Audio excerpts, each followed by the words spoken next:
Halo teman Indodax dimanapun kamu berada, senang sekali rasanya saya di sini Yose Satria. Kembali kita berjumpa dalam Indodax Academy. Dimana, reminder nih, nanti di akhir podcast akan ada pod quiz, yakni kuis senilai total Rp500.000 untuk 2 orang pemenang bagi yang menonton dan juga menjawab pertanyaan kuis di akhir podcast nanti. Makanya tonton sampai habis. Dan juga bagi kamu nih, sineas muda, segera daftar ISFF atau Indodax Short Film Festival karena ada hadiah ini senilai total Rp100 juta dan juga ada hadiah jutaan rupiah bagi komunitas ataupun instansi yang mendaftarkan anggota dan karya film terbanyak di Submission ISFF 2023 tentunya. Oke, berkaitan bicara soal trading pada hari ini, seringkali ya kita dalam jual beli aset kripto ini pas beli aset kripto malah bearish. Giliran dijual malah bullish. Sebenarnya gimana sih kita menyiasati sifat ragu plus juga ini biar tangguh ketika masuk dalam dunia trading? Di studio sudah hadir Steven Wijaya, ini selaku BD dan Partnership Manager dari Crystal Wallet. Tos dulu dong, halo Coach Steven. Halo Mas Yose. Gimana kabarnya? Baik, terima kasih udah diundang. Kalau lihat Coach Steven ini pasti bawaannya selalu happy ya, karena kan auranya selalu positif. Dari, kalau kita lihat flashback sedikit ya, kalau bicara soal personalnya Coach Steven ini berawal dari karirnya di bidang FMCG, kemudian di cargo company sebelum ke dunia blockchain. Ini gimana nih ceritanya Coach Steven? Sebenarnya lumayan panjang. Jadi awalnya lumayan panjang. Jadi awalnya itu memang aku sempat menolak salah satu marketplace paling gede di Indonesia, tawaran job offer-nya, dan kemudian di 2017 FOMO karena tiba-tiba marketplace-nya itu nge-boom, jadi paling gede sekarang. Seperti itu. Nah, di 2019 lebih tepatnya, baru mulai ngelihat kalau misalnya banyak kripto atau Web3 company atau blockchain company itu di Indonesia mulai berkembang. Karena sebelumnya bisa dibilang hampir nggak ada. Aku masuk di dunia kripto itu 2017. Pertama kali trading juga waktu itu masih bitcoin.co.id, itu pertama kalinya. Dan kemudian di 2020 baru mulai trading lagi full di Indodax. Seperti itu. Nah, di saat mulai trading itu baru mulai belajar apa itu blockchain, apa itu Web3, DeFi services segala macam, dan mulai baru terjun ke dunia Web3 profesional di 2021. Gitu. Sorry, 2020 akhir. 2020 akhir. Berarti memang dari awal pakainya trading di Indodax ya? Trading memang trading hanya di Indodax, bukan yang lain ya gue ya? Betul. Bukan yang lain. Oke. Itu mengenai latar belakang dari Coach Steven sendiri. Kalau tadi kan Yose juga mengenalkan kalau Coach Steven ini berasal dari BD dan Partnership Manager dari Crystal Wallet. Sebenarnya bagi yang belum mengetahui Crystal Wallet, apa sih itu Crystal Wallet secara sederhana? Silahkan Coach Steven. Siap. Crystal Wallet itu adalah non-custodial wallet atau kita bisa bilang non-custodian yang dimana semua private key, seed phrase atau semua security asetnya itu dipegang sendiri. Jadi tidak ada third party yang memegang seed phrase-nya itu. Dan semua aset dan funds itu dikontrol sendiri juga. Jadi kalian yang mengatur, kalian mau invest di DeFi mana, kalian mau invest di mana, itu semua terserah kalian. Seperti itu. Bedanya dengan custodial wallet atau mungkin Indodax itu termasuk custodial wallet, walletnya itu masih diatur sama Indodax. Jadi masih ada third party-nya. Seperti itu. Berarti ada dua ya, custodia dan juga non-custodia tadi ya? Betul. Kalau yang si Crystal Wallet ini adalah non-custodia. Oke. Mungkin kalau misalnya lebih tepatnya kita bilang decentralized finance atau centralized finance. Itu adalah dua paling besarnya. Itu secara Indodax adalah centralized finance, Crystal Wallet itu adalah gateway menuju di decentralized finance. Gitu. Jadi ini adalah jalannya untuk menuju decentralized tadi ya? Betul. Kalau di Crystal Wallet ini sebenarnya sudah cukup lama ya? Atau dari berapa kalau boleh flashback sedikit? Di Crystal Wallet sendiri aku baru di awal 2023 ini, cuman tahu Crystal Wallet itu sebenarnya udah cukup lama. Crystal Wallet itu sendiri merupakan anak dari perusahaan DeFi paling besar di dunia juga. Mungkin kalau misalnya aku boleh mention, Kyber Network namanya. Dan kemudian dia baru bikin wallet yang namanya Crystal Wallet, seperti itu. Itu namanya Crystal Wallet. Nah, yang membedakan si Crystal Wallet ini dengan wallet sejenis lainnya yang juga tadi non-custodian misalnya, apa itu, Coach Steven? Baik, mungkin kalau misalnya teman-teman di Indonesia sekalian, teman-teman Indodax juga, mengenalnya mungkin lebih ke MetaMask atau Trust Wallet, karena itu yang paling umum lah di Indonesia ini. Nah, Kita Crystal Wallet masuk ke Indonesia dengan berbagai jenis, dengan berbagai feature yang ada. Salah satunya adalah localization, karena kita tahu barrier paling besar untuk teman-teman Indonesia itu adalah bahasa dan penjelasan tentang feature-feature yang ada. Karena wallet itu pada dasarnya cuma ada 2 fungsi besar, which is transfer dan secure asset, sudah gitu doang. Cuman kita memasukkan beberapa feature-feature lain yang pasti dibutuhkan sama teman-teman kita di Indonesia, karena kita tahulah portfolionya teman-teman Indodax di Indonesia juga mungkin nggak sebesar portfolio teman-teman lain di luar sana yang mungkin bisa ribuan plus segala macam. Mungkin kita di bawah 1.000 atau di bawah $500 mungkin. Seperti itu. Jadi kita lebih masukin feature-feature yang untuk memudahkan mereka melakukan transaksi di DeFi. Seperti itu. Jadi kenapa kita bisa bilang berbeda dengan wallet-wallet besar yang lain, non-custodial yang lain, kita salah satunya adalah kita memasukkan localization atau kita memasukkan bahasa Indonesia dan Indonesian currency juga, dan kemudian kita memasukkan feature-feature yang memang dibutuhkan sama masyarakat Indonesia. Oke, memasukkan feature-feature yang dibutuhkan oleh masyarakat Indonesia. Dan juga berarti juga pasti ada sangkut pautnya dengan si aset kripto ini juga pastinya ya. Betul, ada sangkut pautnya. Berkaitan itu. Tadi karena sudah di-mention sama Coach Steven mengenai aset kripto, sebenarnya sesuai dengan bahasan kita di hari ini nih, ini adalah mengenai fear and greed dalam dunia trading kripto. Aku mau nanya nih sama Yose, mau nanya sama Coach Steven nih, sebenarnya arti dari fear and greed dalam dunia trading kripto ini gimana sih Coach Steven? Sebenarnya kalau misal artinya simpel, bahasa Indonesianya fear itu ketakutan, greed itu berarti tamak atau serakah. Nah, kalau misalnya di trading kripto sendiri itu, fear itu berarti orang atau pasarnya itu sendiri lagi bearish, karena bisa dibilang kayak di atas 50% atau di atas 70% orang itu adalah menjual, atau technical terms-nya itu selling power besar gitu. Kalau misalnya greed berarti buying power besar. Cuman untuk trading sendiri, fear and greed itu nggak bisa kita lihat secara cuman by number begitu aja.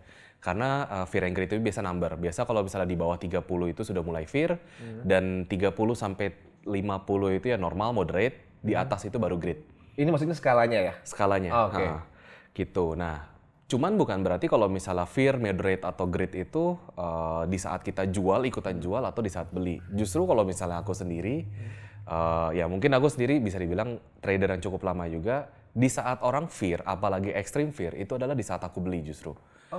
Gitu. Dan di saat orang greed atau mau mulai menuju ke greed, itu adalah di saat aku menjual. Gitu. Kebalikannya berarti ya? Justru kebalikannya. Cuman bukan berarti harus diimplementasi seperti itu juga. Karena kita harus melihat juga kapan mereka beli, kapan mereka beli aset kripto itu tersebut. Terus mereka tujuan tradingnya apa? Apakah mereka day trader, ataukah mereka holder, seperti itu. Kemudian juga balik lagi, uang investnya itu sebenarnya uang dingin apa uang panas. Kalau misalnya mereka mau, kalau misalnya mereka pakai uang dingin atau kita bisa bilang holder juga, ya mungkin mereka nggak terlalu peduli sama fear and greed. Malah fear itu adalah saatnya add more in your bag, atau tambah lagi dalam kantong lah. Beli lagi kalau misalnya istilahnya.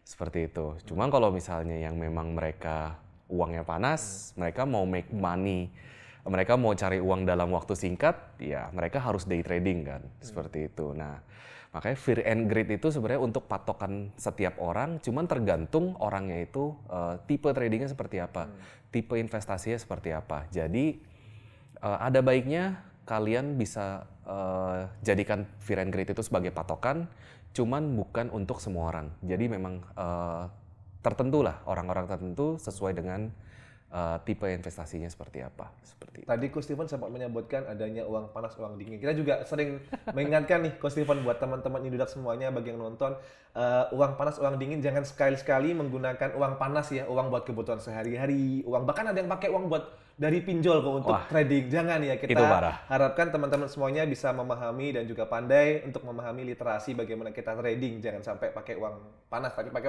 uang dingin ya, Coach Steven ya. Uang dingin. Pakailah uang dingin.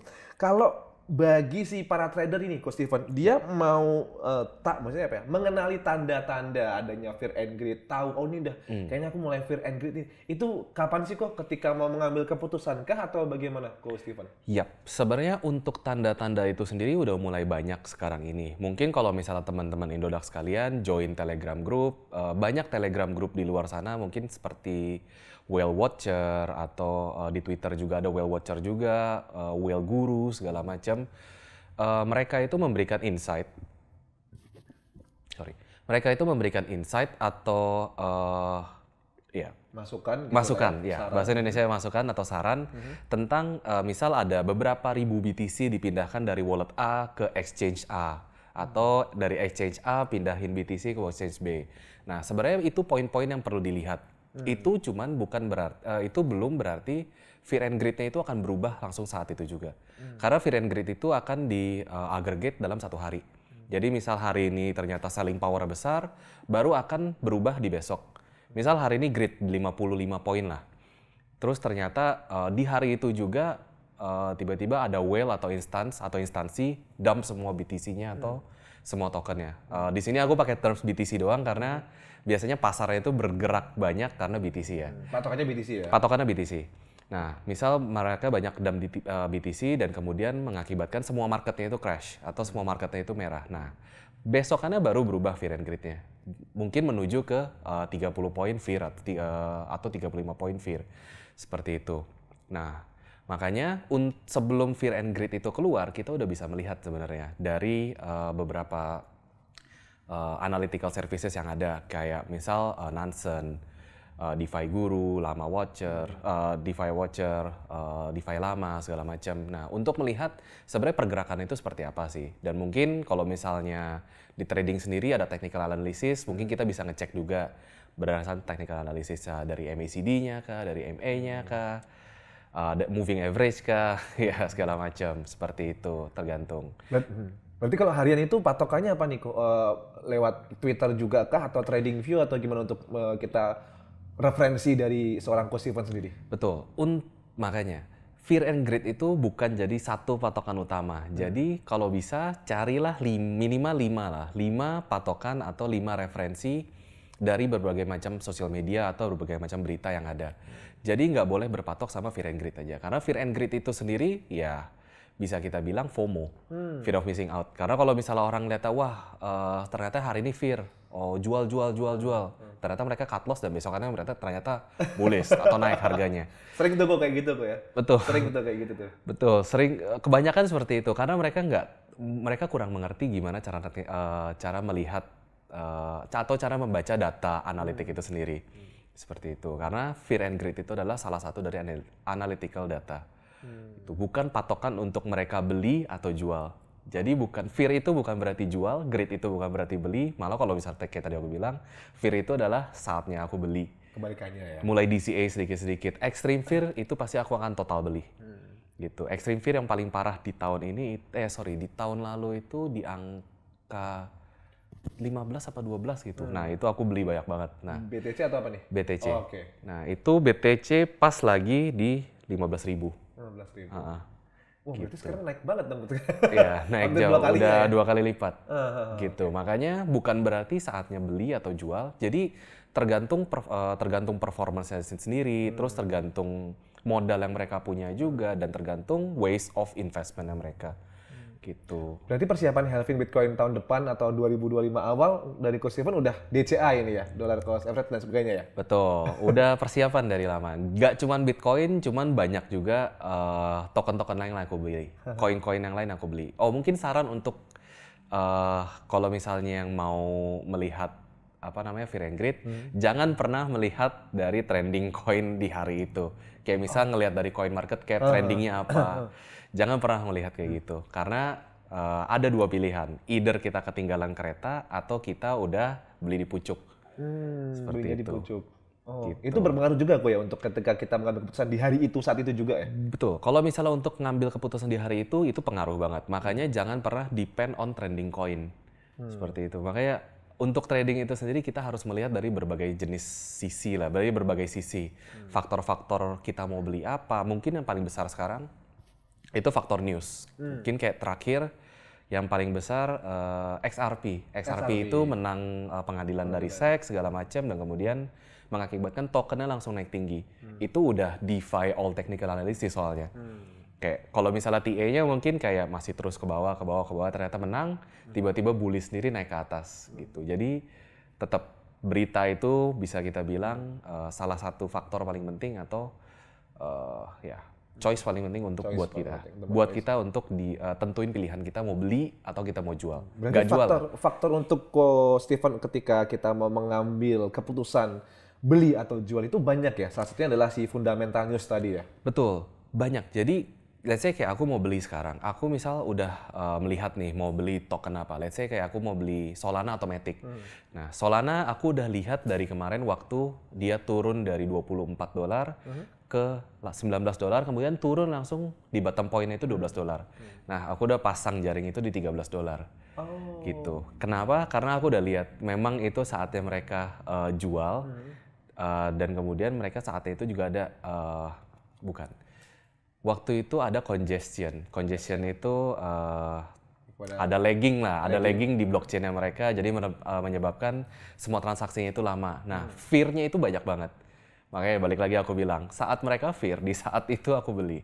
Oke, kebalikan dari orang ya. Kebalikan dari orang. Fear, saat itu beli. Nah, pertanyaannya nih, ketika orang itu biasanya tuh fear, mulai rasa takut dalam trading crypto tuh biasanya faktornya apa sih? Karena kurang baca atau bagaimana? Mungkin simple. Kalau misalnya orang awam yang mereka belum ngerti kripto, let's say kayak aku invest in rupiah lah. Misal aku invest $10 juta rupiah. Oke. Biasa main dolar sih ya? Iya, salah. 10 juta rupiah. 10 juta rupiah.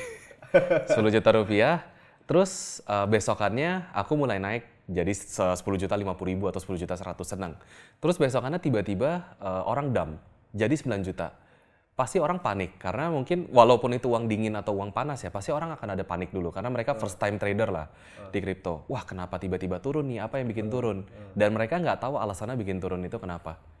Gitu. Jadi mereka nggak research dulu, mereka nggak do their diligence dulu, mereka nggak melakukan segalanya.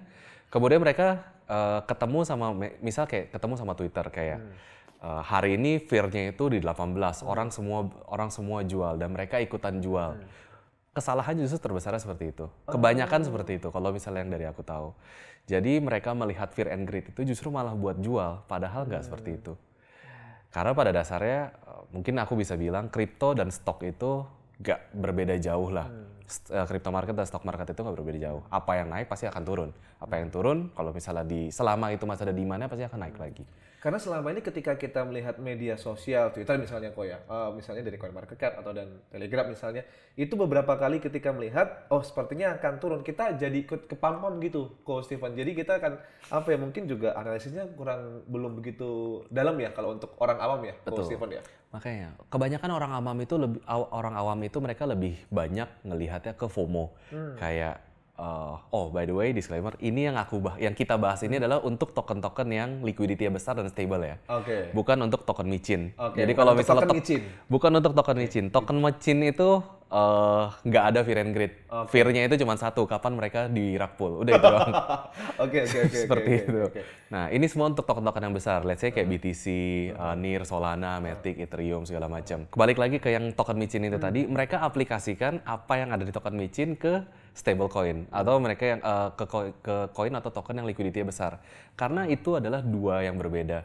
Sama-sama token, cuman makanya ada beberapa istilah kan. Ada meme token, ada yang DeFi token, ada yang blockchain coin, segala macam.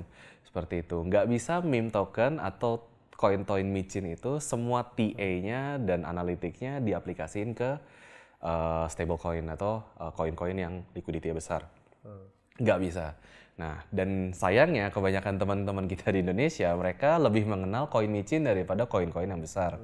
Atau koin-koin yang liquidity besar. Karena memang koin micin biasanya bikin bucin ya kok. Iya, bikin bucin lah. Iya. Emang gurih-gurih itu gimana? Gurih tapi bikin perih kayaknya. Betul. Oke. Berarti kalau kayak di tahun 2021 ketika 2020 akhir atau 2021 akhir saya lupa ketika Elon Musk menaikkan soal Doge, sempat beli juga kok. Kepampam nggak atau gimana? Itu Doge itu ada Elon itu post tentang Doge itu di 2020 di bulan Februari. Januari atau Februari aku lupa. Karena nggak jauh sama ulang tahun aku. Makanya langsung dapat bonus. Nah, kebetulan tadi kan aku bilang aku mulai trading di 2017. Nah, beli waktu itu di bitcoin.co.id, aku masih beli Doge di sana. Dan karena waktu itu aku invest lumayan banyak dan ternyata di 2018 Bitcoin itu crash. Turun sampai aku belinya kurang lebih di 300 juta waktu itu. Benar-benar pucuk di 2017. Rupiah ya? Atau Rupiah. dolar nih? Rupiah. Harus di disclaimer nih, oke. Beli di 300 juta, kemudian turun sempet sampai ke 60 jutaan apa 80 jutaan. Ya udah, tutup aplikasinya, delete lupakan. Ternyata di 2020 awal, mulai banyak nih bermunculan nih. Doge keluar, Elon segala macam. Dan aku ingat aku masih punya Doge token waktu itu di Indodax. Buka, ya kemudian email segala macam recovery kan gampang. Buka, ya sudah. Ternyata jackpot besar banget di sana. Oke. Seperti itu. Jackpot berapa tuh terakhir waktu gitu cek di 2000 berapa tuh? 2021 berapa tuh? Di 2020 jackpotnya lumayan besar. Ya lumayan lah. Lumayan lah ya. Okay. Lumayan. Sekarang ada berapa koin BTC nih kalau boleh tahu nggak ya? Sekarang ya lumayan lah. Sekian lah. Oke. Kalau dari bau-baunya sih kayak uang semua di sini. Oke. Lumayan. Siap. Oke. Ko Steven, mau nanya juga nih sebenarnya kenapa sih pertanyaan selanjutnya nih, mengapa sih yang namanya fear and greed ini dianggap sebagai emosi yang mendorong perilaku irasional nih dalam trading kripto? Biasanya karena apa ini, Ko Steven? Mungkin yang bisa aku bilang, karena aku pernah di stage itu juga, di mana kayak aku takut, aduh kenapa orang pada jual, kenapa ternyata market merah semua. Padahal udah berusaha melihat grafiknya, berusaha belajarin TA dan coba pasang TA sendiri lah istilahnya. Technical analysis sendiri. Ternyata masih tetap turun juga. Nah, kemudian karena bingung, mulailah mencari informasi-informasi. Dan aku bisa bilang informasi yang beredar di sosial media itu, jangan kalian telan mentah-mentah 100%. Kalian tetap harus research dulu sebanyak mungkin. Karena nggak mungkin kalian, kita bisa bilang apa, itu FOMO lah. Karena kebanyakan kita gampangnya FOMO lah. Kayak, wah, beli. Ternyata kita beli di pucuk. Atau beli. Ternyata langsung dump total. Atau bahkan rug pull sekalian. Karena itu biasanya yang terjadi sama token-token micin. Nah, makanya itu juga sebenarnya bikin orang-orang irasional. Karena kita bisa bilang, simpelnya kayak aku misal invest 10 juta rupiah. Itu adalah semua uang yang aku punya. Atau aku pakai uang panas. Atau ya aku pakai uang panas atau uang dingin yang memang investasi aku cuma segitu doang, uang dinginnya. Terus uang dinginnya. Terus ternyata tiba-tiba besok hari ini aku invest 10 juta, besok tinggal sisa 4 juta. Gimana nggak panik hilang 6 juta? Padahal kalau misalnya kita bisa bilang 6 juta itu yang selisih 6 juta itu adalah bukan loss kita. Itu adalah floating loss kita. Yang dimana kalau misalnya kita jual posisinya, yang dimana kalau misalnya kita jual tokennya, itu baru akan jadi loss kita, permanent loss kita. Gitu. Kalau misalnya memang kita masih hold tokennya dan memang kita turun, wajar gitu loh. Kalau misalnya buat aku wajar. Mau turun 30-40% pun ya sudah. Kalau 99% berarti rug pull. Gitu aja. Gitu. Nah, jadi kalau bisa sebenarnya teman-teman trader sekalian, jangan pernah takut, jangan pernah panik, karena panik itu adalah yang dipakai sama, bisa kita bilang kayak instansi atau whales atau orang-orang yang memang punya aset lebih banyak untuk ya untuk masuk atau untuk jual, untuk entry atau untuk jual, untuk exit seperti itu. Oke. Karena tadi Coach Steven juga bicara soal FOMO, pengen tahu dong gimana sih strategi dari seorang Coach Steven sendiri untuk biar tidak terlalu FOMO ketika memang ini mau beli atau jual. Ada nggak mungkin ada spesifik strategi? 10% dulu, 20% baru all in atau gimana, Coach Steven? Sebenarnya banyak strateginya. Cuman kalau misalnya buat aku sendiri sistemnya gampang. Kalau misalnya memang udah kelewatan, misal kayak terakhir PP itu kan sempat nge-boom kan. PP udah mulai terkenal dan udah mulai listing di banyak checks, khususnya listing di Indodax sudah.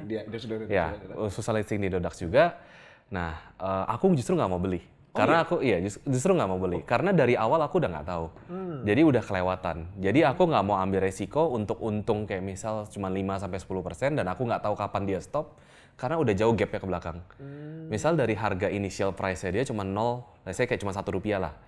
Nah, ternyata sekarang udah jadi Rp10. Berarti kan aku udah ketinggalan 10x kan. 10, ya. Nah, aku mau ngarepin berapa lagi? Gitu loh. Kalau misalnya memang cuma buat invest doang atau buat hold doang, utility-nya apa? Kenapa aku harus hold token itu? Kenapa aku harus hold PP? Gitu. Jadi sebenarnya ada dua jenis. Kalau misalnya memang buat hold, ya sudah hold, cuman cari token-token atau koin-koin yang besar, yang memang fundamentalnya bagus, utility-nya oke, itu biasanya layer-layer atau DeFi coin atau DeFi token. Itu layer-layer maksudnya blockchain ya. Oke. Gitu. Blockchain blockchain coin. Itu tadi pertama. Yang kedua tadi? DeFi coin atau DeFi token. DeFi itu banyak kayak misal OneInch, Kyber segala macam, seperti itu. Uniswap, PancakeSwap. Pasti tahu lah kalau misalnya orang-orang yang mau berusaha beli-beli token yang nggak di-listed di CEX seperti itu. Okay. Sebenarnya kalau kayak DeFi, coin dan sebagainya, kalau memang hold sekian lama, seorang Ko Steven sendiri tipikal orang yang memang hold untuk sekian tahun kah atau dalam waktu dekat aja? Kalau dari dari perspektif Ko Steven? Iya. Kalau misalnya aku sendiri, aku memang bagi portfolio aku 70% itu aku hold, 30% itu untuk aku trading. Oke. Uang jajan lah. 70% hold, 30% untuk trading. Betul, 30% untuk trading. Jadi aku cari uang jajan itu sebenarnya 30%. Wah, uang jajannya itu 30% ya. Oke. Yeah. Itu koin-koin apa aja atau token-token apa aja? Boleh aku sebut, cuman jangan diikutin buat beli. Ini disclaimer ya, bukan untuk ajakan beli. Ini bukan untuk ya, ajakan tapi untuk beli referensi ya. aja ya. Iya. Jadi yang saat ini aku hold memang untuk trading itu ada beberapa token layer 1 itu layer 1 itu ada Sui, ada Aptos, terus ada Pendle yang terakhir aku beli. Terus yang aku lagi mau beli juga itu cuma buat bener-bener short term doang, itu Arkham. Itu. Sekali lagi ini bukan ajakan untuk jual, hanya untuk referensi. Referensi untuk gimana untuk beli atau jualnya. Betul. Ya. Nah, mungkin aku lebih jelasin ke detailnya lagi. Kenapa aku ngelihat ke token-token itu? Pendle karena aku melihat bahwa itu adalah DeFi yang memang utility-nya itu cukup oke, karena jadi Pendle itu sendiri adalah sebenarnya lending protocol, farming protocol, staking protocol segala macam. Nah, sebelumnya udah ada lending staking protocol itu yang besar, cuma mereka collapse. Lebih tepatnya tahun lalu, kurang lebih di bulan Juni. Itu namanya Anchor ya, Anchor Protocol. 2022 lalu ya? 2022 lalu, Anchor Protocol. Di saat Luna Foundation itu collapse, semuanya kena. Nah, jadi ada banyak protokol itu yang collapse. Nah, di tahun ini mulai banyak, sebenarnya mungkin ini buat teman-teman juga kalau misalnya buat sedikit research, ada sedikit kisi-kisi. DeFi di tahun ini sebenarnya lagi besar. Jadi kalau misalnya kalian mau research lebih dalam tentang DeFi, ini adalah saat-saatnya DeFi. Karena di kalangan kita yang bisa bilang OG, kita istilahnya itu tahun ini adalah DeFi Summer. DeFi Summer, 2023? 2023, DeFi Summer. Gitu. Jadi bukan DeFi Winter, bukan Financial Winter, bukan Crypto Winter, ini adalah DeFi Summer. Karena banyak banget DeFi protokol yang lagi bermunculan. Gitu. Bukan yang bermunculan. Pendle sebenarnya udah ada dari lama, 2018. Cuman baru mulai boom lagi di tahun-tahun ini dan tahun kemarin. Seperti itu. Oke. Menarik kok. Terakhir, Ko Steven ini sebenarnya pengen banyak nanya, tapi karena mungkin keterbatasan waktu ya sebenarnya. Terakhir mungkin barangkali ada pertanyaan yang mungkin Yose terlewatkan atau saran juga bagi teman-teman yang ingin kepo soal Crystal Wallet misalnya, atau juga ingin kepo soal cara Ko Steven trading atau gimana, bisa ditemukan di mana kok, website, media sosial, silakan, atau di mana kok? Ya. Disclaimer lagi. Aku nggak menjual trading sama sekali ya. Nggak pernah ngajakin orang trading. Nggak, cuman jujur. Sebenarnya kalau misalnya pernyataan sedikit kayak sebenarnya aku pengen banget bantu teman-teman di Indonesia sekalian misalnya, karena aku ngelihat kayak aku kerja sama Web3 company dari luar. Itu. Dan aku juga pengen bawa masyarakat Indonesia untuk bisa berkompetisi sama pasar di luar. Karena balik lagi, permintaan untuk Web3 pekerja Web3, pekerja dalam industri Web3 dari Indonesia itu sebenarnya besar. Dan memang permintaan pasar itu juga besar sekali. Memang bisa dibilang 60% atau 70% itu adalah permintaan dari segi tech atau dev. Itu cuman sisanya juga masih banyak. Bahkan dari UI UX, desain segala macam. Bahkan trader analytics juga, analisis trader juga ada gitu loh. Nah, jadi kalau misalnya buat teman-teman sekalian yang pengen, jangan masuk ke dunia Web3 atau dunia blockchain melalui trading kripto. Gitu. Itu sebenarnya saran aku sama semua orang. Jadi kalau misalnya pengen belajar kripto atau pengen belajar trading, nanti dulu belajarlah blockchain-nya dulu. Karena sedikit singgung lagi dari yang Mas Yose bilang, kenapa orang banyak FOMO? Karena mereka nggak ngerti fundamentalnya apa. Blockchain itu apa, teknologi blockchain itu apa. Dan mereka tahu cuma trading. Bahkan mereka nggak tahu token itu muncul dari mana, kenapa bisa ada market maker, kenapa bisa ada buy and sell power seperti ini, dan kenapa tiba-tiba token itu bisa dipakai buat apa? Karena mereka memang nggak ada. Itu apalagi di Indonesia bisa dibilang ilegal untuk pakai token itu untuk transaksi kan, untuk pembayaran. Seperti itu. Nah, Ya semoga tadi berarti kalau misalnya ingin memang terjun dalam dunia yang trading kripto harus tahu fundamental, banyak ilmu dulu. Betul. Ibarat gelas kosong tuh diisi sampai penuh dulu kok ya. Betul. Untuk kita biar tahu. Betul banget. Gelas kosong diisi sampai penuh dulu karena nggak ada ruginya kalian belajar. Satu, balik lagi ke yang aku tadi bilang, aku FOMO gara-gara dulu aku sempat nolak marketplace paling besar di Indonesia dan kemudian ternyata jadi gede. Dan saat ini aku melihat bahwa blockchain atau Web3 itu akan menjadi future di kedepannya. Gitu. Dan kalian juga jangan ketinggalan karena kalau misalnya kita mau compare sama negara lain, ASEAN aja lah yang paling dekat. Thailand, Vietnam, dan Filipina itu semua udah besar sekali di dunia Web3. Sedangkan kita masih ketinggalan jauh. Padahal kita adopsinya lumayan besar, tapi adopsi kita adalah token-token micin. Khususnya token-token micin. Seperti itu. Nah, buat kalian yang mau belajar ke dunia DeFi, nah, jadi memang ada dua, CEX dan DEX. Nah, CEX itu mungkin kalian bisa coba dan belajar melalui Indodax, dengan Indodax Education, segala macam, bla bla bla. Dan kalian juga bisa coba melalui Crystal Wallet. Nah, Crystal Wallet itu kenapa aku bilang dari pertama itu lalu gateway menuju DeFi? Karena buat kalian bisa menggunakan DeFi services, kalian harus connect wallet kalian. Nah, untuk kalian yang nggak ngerti apa itu wallet segala macam, nah, Crystal Wallet itu menyediakan feature-feature, banyak feature sebenarnya yang dimana kalian bisa belajar dan kalian juga bisa earn. Seperti itu. Jadi kalian bisa mencoba dulu. Kalau misalnya kalian nggak suka, nggak apa-apa. Cuman kasih tahu aku. Kalian bisa chat atau DM aku langsung. Cuma kalau misalnya kalian suka, silahkan pakai. Oke. Gitu. Siap. Pokoknya buat teman-teman Indodax, bagi yang ingin belajar soal seperti yang dikatakan Coach Steven, kalau ingin belajar blockchain dan turunannya, buka aja dari di Indodax Academy atau juga langsung bisa ke Coach Steven di Crystal Wallet. Di Google aja Crystal Wallet, nanti akan ketemu tentunya untuk belajar lebih karena di masa depan banyak ya pekerja ataupun bidang pekerjaan yang dibutuhkan di dunia blockchain tentunya ya. Izin titip CV.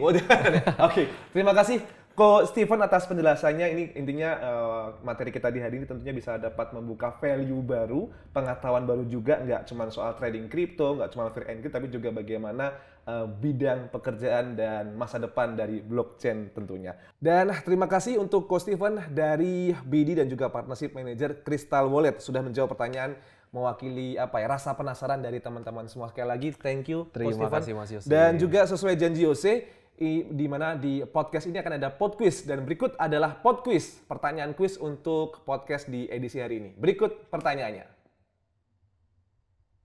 Oke, itu tadi adalah pod quiz dan juga ini adalah pemenang pod quiz di podcast minggu lalu dan berikut adalah pemenangnya. Oke. Dan juga bagi teman Indodax yang mau belajar lebih soal kripto, blockchain dan turunannya, bisa banget untuk gabung di grup Telegramnya Indodax di @indodaxroom biar aset masa depan kamu semakin cuan. Oke, di mana ada kemauan, di situ ada jalan. Di mana ada pertemuan, di situ ada peluang cuan. Yose Satria pamit undur diri. Terima kasih dan sampai jumpa. Ciao. Thank you Coach Steven. Thank you Mas Yose. Thank you. Bye bye. Thank you.